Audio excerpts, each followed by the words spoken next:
If you're tired of student loan hanging over your head, you're in the right place. Today, I'll be sharing practical strategies for paying off your student loan without sacrificing your social life or your sanity. Now, if you want to be debt-free ASAP, stick around to find out.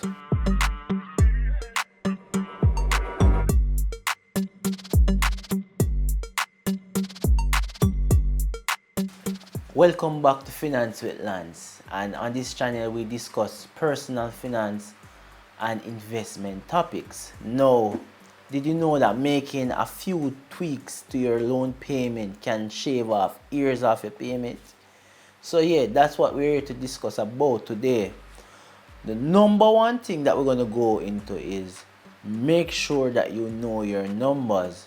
So I want you to list out all your loans, list out the interest, and list out the minimum payment.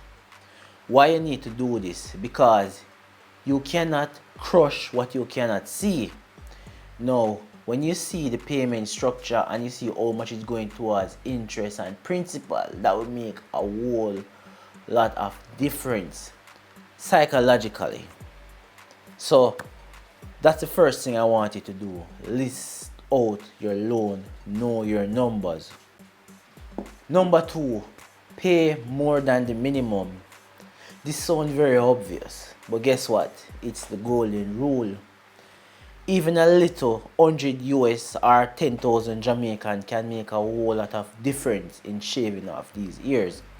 If you get a raise, a bonus, some extra birthday cash, throw it on the loan. This will make a lot of difference.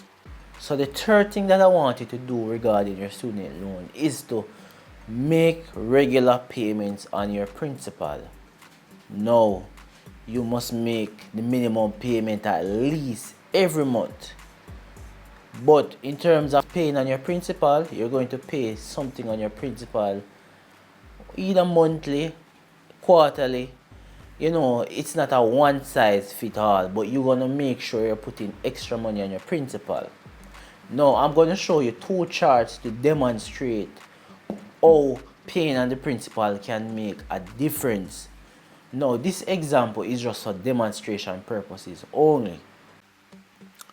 Now, as we can see in this amortization table, it took 11 months to pay off this loan.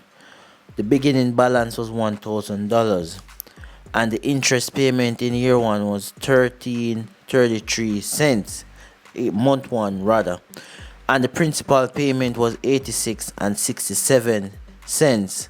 Now the payment every month is $100, and this work out to be paid off in 11 months.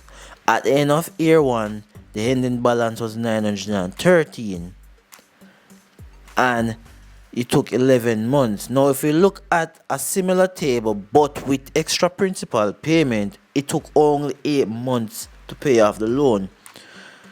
So if we can, as we can see now, the beginning balance was $1,000 like the first table, and the interest was the same in month 1, $13.33, but the principal had $50 extra, and that led to the ending balance at the end of year 1 to be $863.33, unlike the first table that had an ending balance of $913.33.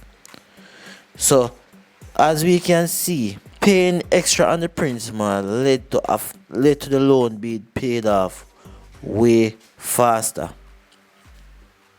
Now, I'm going to share my personal story. So, I basically took out student loan for my first degree, and after about it, in the 3rd year, I realized that when I look at the payment, let's say hypothetically I was paying $200,000 for the year.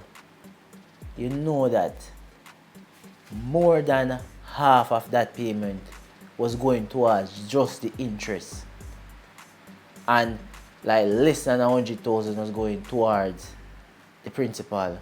You know, when I look at that, I was looking at it and I was saying that this extra money going towards the principal that I'm paying per year. I was paying like $100,000 in interest per year. This money could have been a vacation money if you look at the opportunity cost. So thereafter, I paid off my loan within the next 3 months, the total loan. Because if I look at what this extra money could be doing, that was extra money I could have been used to invest or going on a vacation.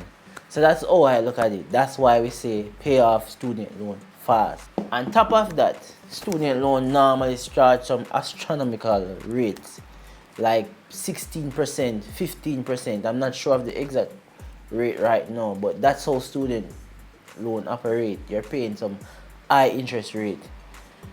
So it's better to pay off this loan faster than the regular schedule, because they give you up to 10 years, but pay it off faster if you can. Number 4, we're going to talk about side hustles and extra income. Can you pick up an extra gig, a side hustle, or sell something you no longer need? Even an extra $15,000 or 100 US can go a far way in clearing off your loan much faster. Don't let lifestyle inflation creep up on you. Dedicate all side hustle or extra income towards your student loan if you can. Now, number 5 in paying off your student loan, set automatic payment and track your loan. Make sure whichever bank you're using, set up an auto payment that you don't miss a monthly payment. Almost every bank has this feature. So you set up a monthly schedule and pay your student loan every month, at least the minimum, so you don't get any extra interest charge. Now, number 6, consider refinancing your loan. Now, if you have a stable job and you have a stable income and you're able to get a much lower interest loan, go for it. Use that loan to clear off the student loan. Student loan might have a higher interest than the average loan. So if you, let's say, you could get a 5% loan while student loan is 15, use the low interest loan to clear out the student loan. And that's one way of saving money. Now, this option is not for everybody, but it's a good option for those who are able to get a lower loan. Now, number 7, cut out unnecessary expenses. If you can cook at home, cook at home. If you can save on that coffee and make the coffee at home, do that. Whatever it takes. But you can cut out unnecessary expenses and put that towards a loan. Paying off your student loan is all about mindset and momentum. Start small, be consistent, and watch your loan disappear faster than you thought. Now, if these tips were helpful, like, share, and subscribe. Look out for more content. I'm out.